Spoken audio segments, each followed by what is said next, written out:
We are at the FIDE Women's Candidates 2026, and Round 4 has delivered some serious drama. Na Muzi Chuk and BBSAH Ra Asobi Yeva sit at the top on 2.5 points each, with a whole pack of 4 players breathing down their necks on 2 points. 2 games were decisive today, 2 ended in draws. Let's dive into the game that truly swung momentum. Divya Deshmukh, with the white pieces against China's Zhu Jiner, in a battle that started quietly but became a full-scale positional dismantling. Divya Deshmukh, India's fiery young talent, plays with ambition and tactical energy, while Zhu Jiner of China is known for her deep positional understanding and in-game precision. Both players entered round 4 on 2 points, making this a pivotal clash. A win for either would keep them in the leading pack, chasing Muzi Chuk and Asobi Yevar at the top. The English opening, and specifically the Kramnik-Shirov counterattack, rises after white plays c4, and black responds with e5, followed by the provocative bishop to b4. This line carries echoes of the Nimzo-Indian, but in reversed colors, and has been championed by elite players, including Vladimir Kramnik himself. The key strategic tension revolves around whether black can maintain the e5 pawn while developing harmoniously. Divya opens with the English, a flexible and strategic choice that avoids the main theoretical battlegrounds of 1e4 or 1d4 while still fighting for central control. Zhu fires back immediately, in the center, staking a claim with the pawn on e5, the Kramnik-Shirov approach, which aims for an active, imbalanced game from the very start. The natural follow-up, developing the knight toward the center and immediately pressuring the e5 pawn, forcing black to decide on a defensive setup. And here is the hallmark move of the Kramnik-Shirov. The bishop pins the knight on c3, which was the defender of the c4 pawn, creating immediate tension and demanding a concrete response from white. Principled reaction, the knight leaps to d5, challenging the bishop and gaining space in the center, a key motif in these English structures where white fights to dominate the d5 outpost. Zhu plays a5, a committal flank move that secures the bishop on b4 from being kicked away by a2-a3, while also staking queenside territory, a typical idea in these positions. Divya brings the second knight into play, adding pressure on e5 while keeping the position flexible before committing to a central pawn advance. Black shores up the e5 pawn with d6, establishing a solid pawn chain and signaling a somewhat King's Indian-flavored structure with the bishop pair actively placed. Now white plays a3, nudging the bishop off the b4 square and forcing black to make a decision about where the bishop belongs in the coming structure. The bishop retreats to c5, a well-placed square where it eyes the f2 pawn and supports potential kingside activity, while also eyeing the d4 square should white push the pawn there.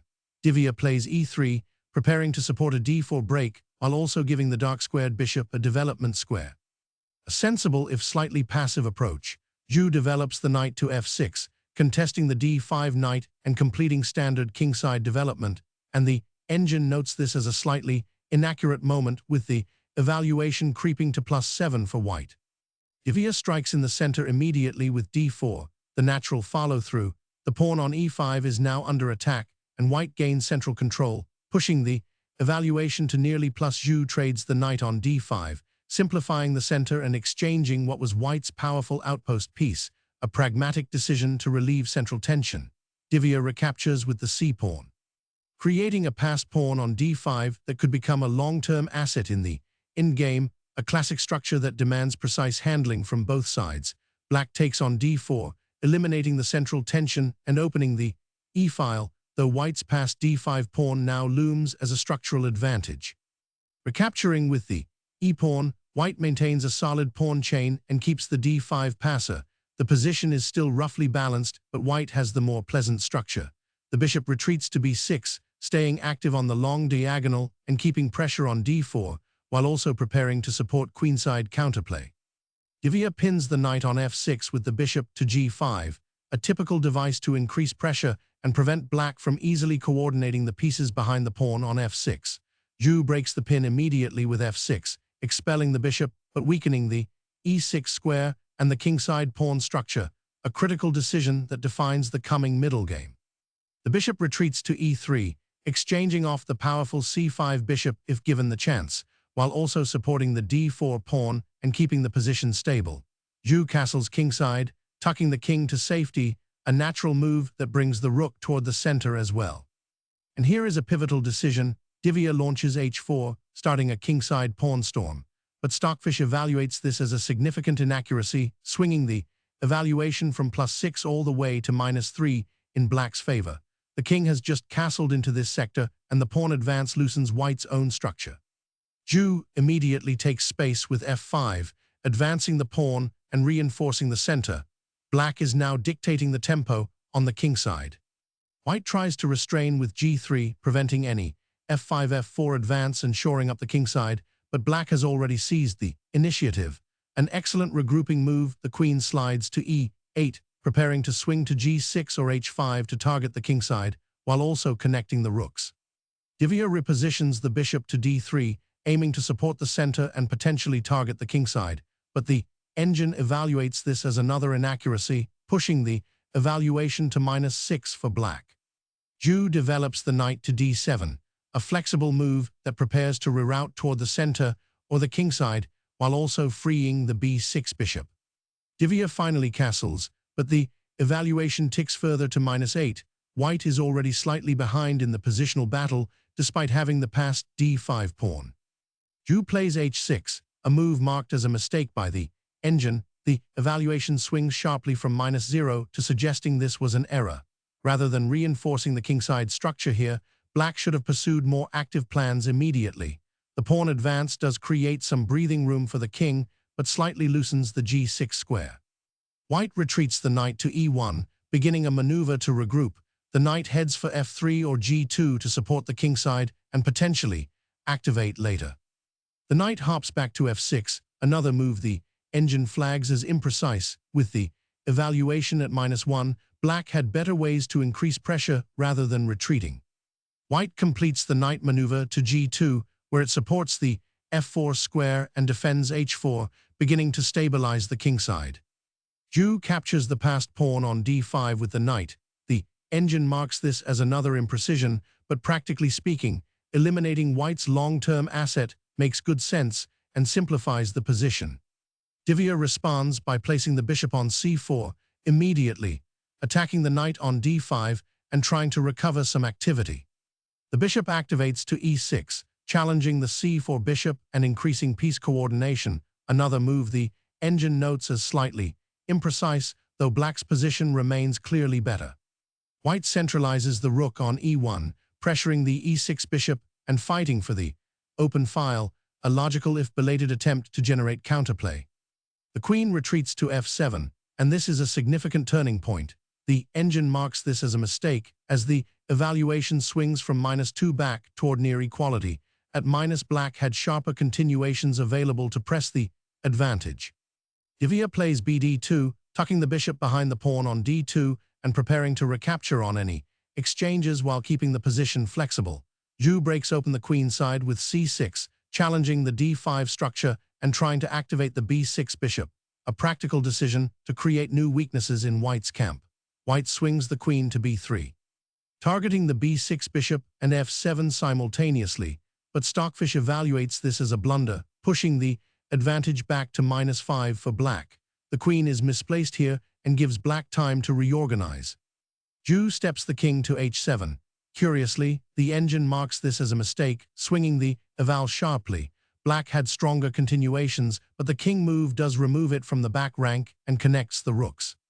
Divya advances a4, trying to create queenside space and possibly target the a5 pawn, but the evaluation remains heavily in black's favor at -. Now Zhu captures the d4 pawn with the bishop, a significant material gain that the engine rates as a major mistake, swinging the evaluation wildly. The move wins a pawn but allows white tactical resources. The engine preferred keeping the bishop more actively placed rather than grabbing this pawn.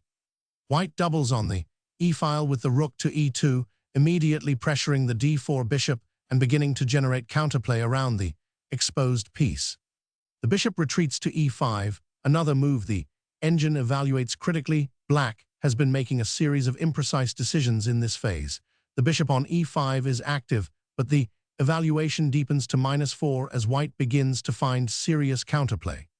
Divya swings the remaining rook to e1, doubling on the e-file and maximizing pressure on the e5 bishop, white's pieces are suddenly very coordinated. Zhu sacrifices the knight to f4, a brilliant and aggressive move. The engine marks this as an error at first glance, but the practical pressure it creates is immense. The knight lands on a powerful outpost and threatens multiple pieces. Divya takes the knight, almost forced, and now Stockfish evaluates the position at -4, a decisive advantage for black. Capturing opens the g-file and creates long-term structural weakness around white's king. Zhu captures on c4 with the bishop, winning another piece, and the engine marks this as a major mistake with a massive swing of over 7 pawns. Black was winning comfortably, but this capture allows white some resource. The position is still winning for black, but the path had been simplified unnecessarily. White brings the queen to g3, eyeing the e5 bishop and generating threats along the g-file. White is fighting hard despite the material deficit. The bishop retreats to f6, blocking the g-file and defending, though the engine again flags this as imprecise. With such a large advantage, black had more forcing continuations available. Divya repositions the rook to e3, preparing to swing it to the g-file or the h-file in pursuit of counterplay, a resourceful defensive effort.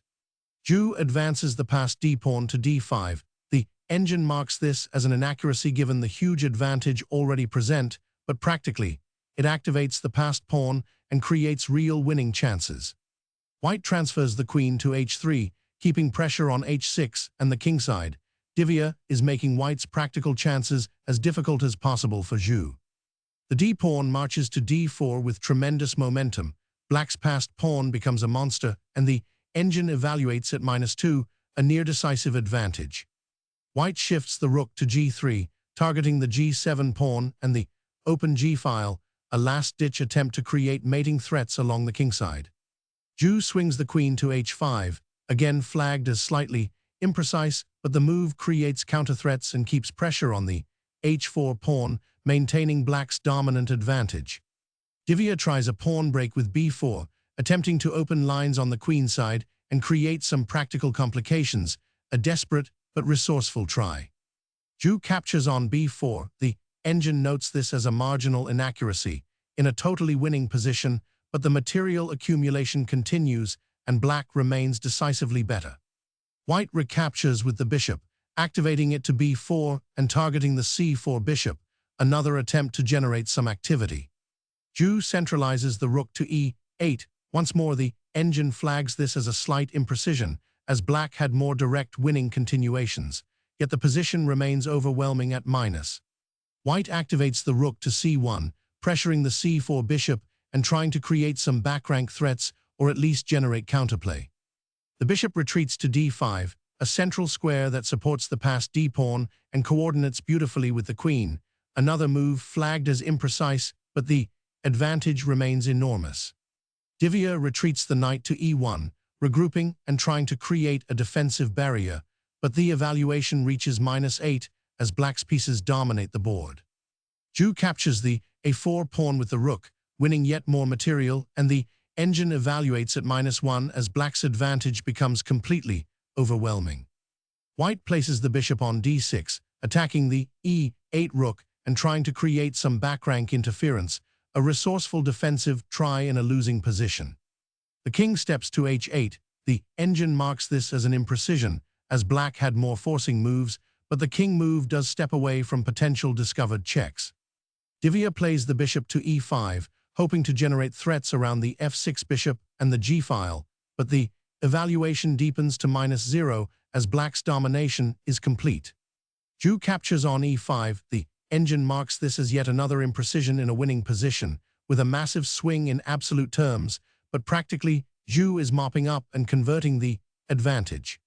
White recaptures with the f-pawn, creating a passed e-pawn of its own, but black's d-pawn and material advantage are simply too overwhelming. And the d-pawn advances to d3, just 2 squares from queening. The engine evaluates at -8 and Divya soon resigned.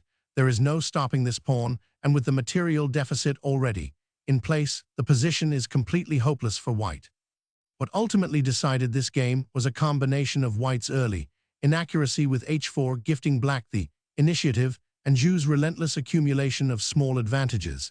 Despite both players making imprecisions throughout, Zhu's passed d-pawn became an unstoppable force in the in-game. The knight sacrifice with nf4 was the decisive tactical blow that broke white's structure apart completely. And that wraps up our round 4 review of the FIDE women's candidates. Zhu Jiner joins the chasing pack on 2 points, while Muzi, Deshmukh, and Deshmukh remain out front. With 7 rounds still to play, this tournament is completely wide open. Let us know in the comments who you think will take the title. And if you enjoyed this review, please subscribe. We will see you in round